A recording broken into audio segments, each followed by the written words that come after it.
তো বিভিন্ন স্থান থেকে প্রতিবাদ আসছে যে কৃষ্ণ মাখন চুরি করে খায়। মা যশোদার কাছে এই অভিযোগগুলো যখন আসে, মা যশোদা খুব মন খারাপ করে।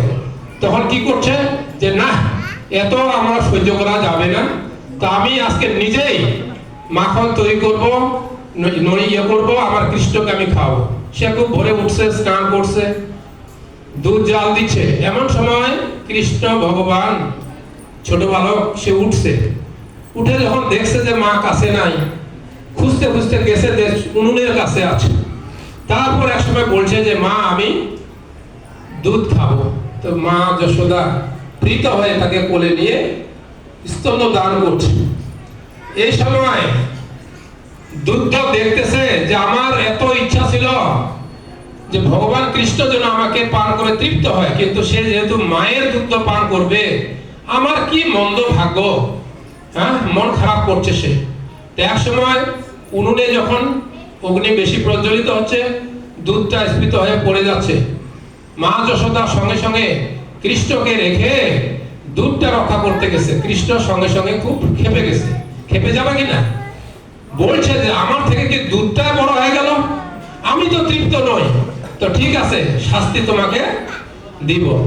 কিছুক্ষণ ঘরে ঢুকে যখন সে দেখছে যে শিকায় রাখা নবনীত আছে, একটা পাথর ছুঁড়ে ভেঙে দিয়েছে।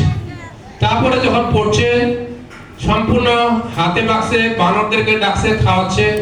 তারপর মা যশোদা উনুন থেকে দুধ তুলে নিয়ে আসে, যখন দেখছে যে কৃষ্ণ নাই, কোথায় গেল, ঘরে যায় দেখতেছে যে তার মাখনের ভাণ্ড।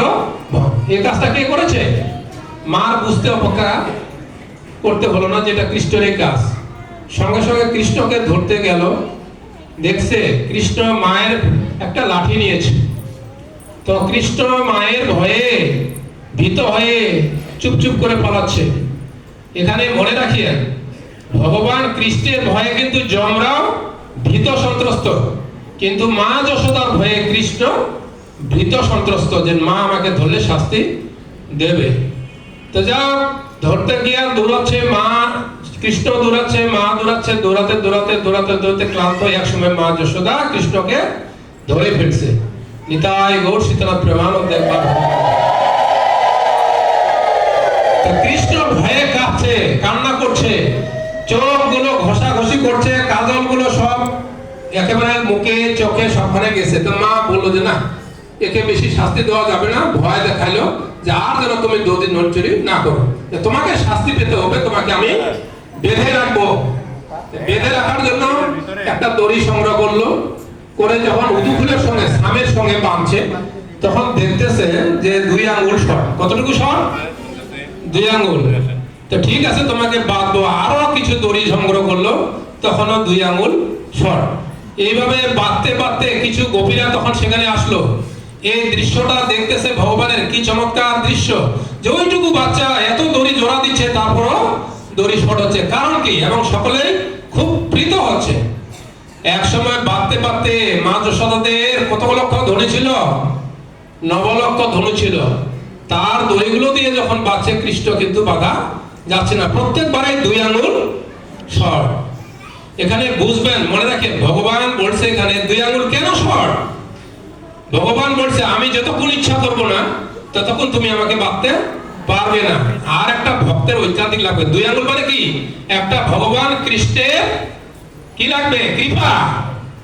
আর একটা ভক্তের লাগবে ঐকান্তিক ইচ্ছা। এই দুইটার সমন্বয়ে কিন্তু কৃষ্ণকে ধরা যাবে।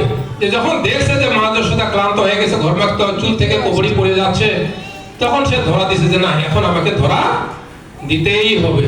তখন দেখা গেল আশ্চর্যের বিষয় যে পূর্বের দড়িটা দিয়ে বাঁধা গেল। নিতাই গৌর সীতানাথ প্রেমানন্দ। তাহলে ভগবানকে আমরা, ভগবান মা যশোদা শেষের দিকে একটু সংক্ষেপে বলছে, মা যশোদা মানে কি? অর্থ কি? যশোদা মানে যিনি যশ দান করে। কৃষ্ণের কোনো যশের দরকার আছে? নাই, কিন্তু মা জানে যে সে কৃষ্ণ ভগবান নয়, আমার পুত্র। তারপরও মাকে যখন প্রণাম করছে, সে যশ দিচ্ছে যে তোমাকে আমি আশীর্বাদ করছি, তুমি যাকে যে তোমাকে প্রণাম করবে তার তুমি ভক্ত বশ্যতা স্বীকার করবে। কি? ভক্ত বশ্যতা স্বীকার করবে। এই জন্য ভক্তের অধীন ভগবান না, ভগবানের অধীন ভক্ত। বলে ভক্তের অধীন ভগবান। এই জন্য কৃষ্ণ বর্ষতা স্বীকার করেন। যদি সত্যি সত্যি আমরা ভগবান কৃষ্ণকে ভক্তি করি, ভক্ত যদি ভক্তির সাথে কৃষ্ণকে ভজনা করেন, তাহলে কৃষ্ণ অবশ্যই আমাদের প্রতি প্রীত হবে, অন্যথা